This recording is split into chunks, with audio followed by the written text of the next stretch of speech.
শ্মশানে হবে শেষ বিছানা, রব ঘুমাই খাঁচা পরে রবি পাখি যাবে পালিয়ে।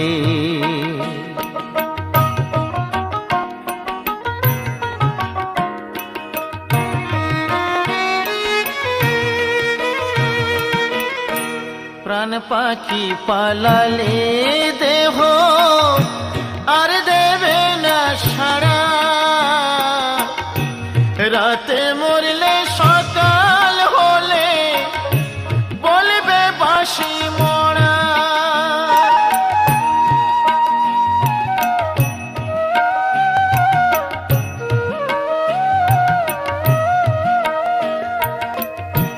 প্রাণ পাখি পালালে